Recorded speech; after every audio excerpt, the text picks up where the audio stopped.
Hello, this video accompanies our Kylo Ren lightsaber tutorial, and in this video Axel shows how he used mocha HitFilm to roto the lightsaber handle.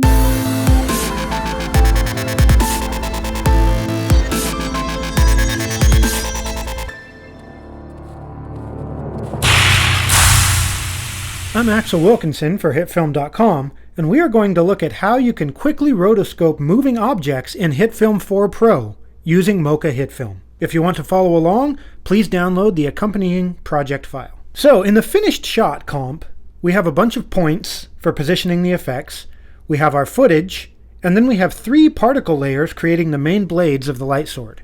These overlap onto the prop hilt, so we want to create a mask that cuts them off at the edges of the prop, so they look like they are coming from inside.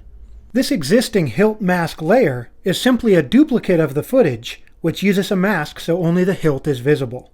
It sits above our blades, effectively hiding the area where they overlap onto the prop. Let's delete this layer, and we will rebuild it from scratch. To send our video clip to Mocha, right-click the clip in the timeline and choose Open with Mocha HitFilm.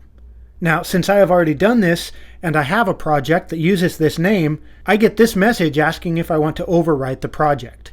I'll click Yes, but you won't get this message if you are opening the clip in Mocha for the first time.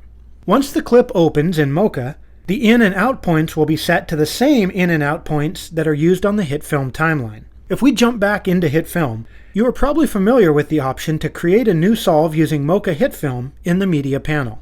When you use this option, you can manually set the in and out points if you don't want the entire source clip to be used in Mocha. If you send the clip from the timeline to Mocha though, as we did, then the entire source clip still opens in Mocha, but the in and out points will already be set for you, based on the portion of the source clip that is used on the timeline. Now, the portion of this shot that needs masked is at the end, and only lasts as long as the blade effects will be visible. So we will start our track from the end and work backward. Select the X-Spline tool, and we will draw a spline around the hilt of the lightsaber. This spline can be clumsy and random. All it is doing is tracking the movement of the hilt. We'll create the actual mask later. When you have drawn all the points you need, just right-click to close the spline.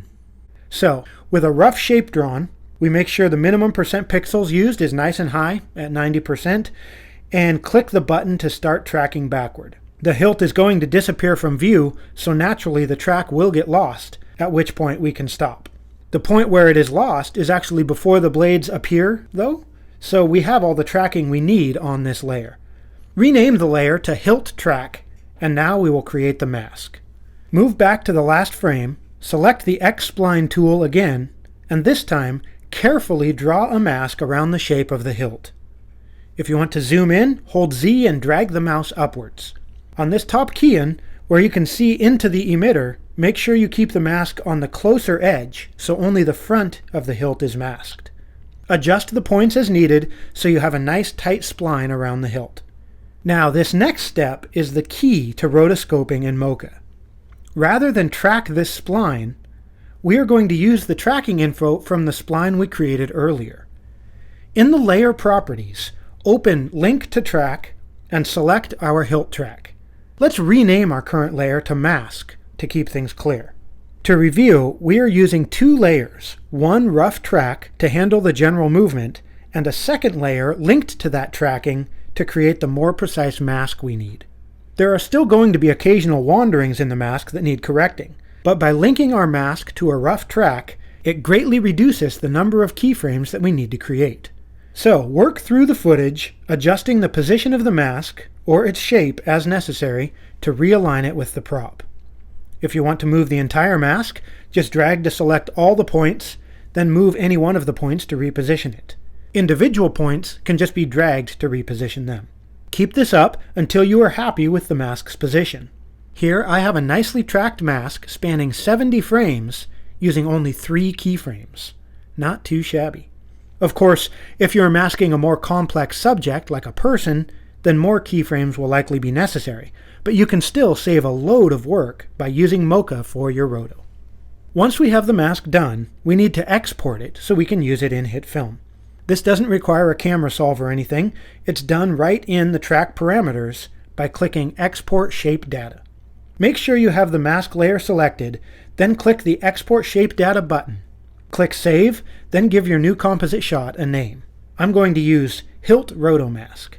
Once that is saved, switch back to HitFilm, and we can use the Import Composite Shot command to select our new comp and click Open to import it.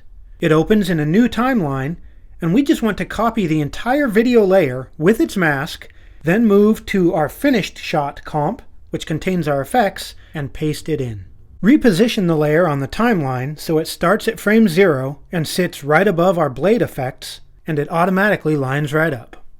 The last thing to do is feather the edges a bit so a tiny bit of the glow from the blades still affects the edges of the prop.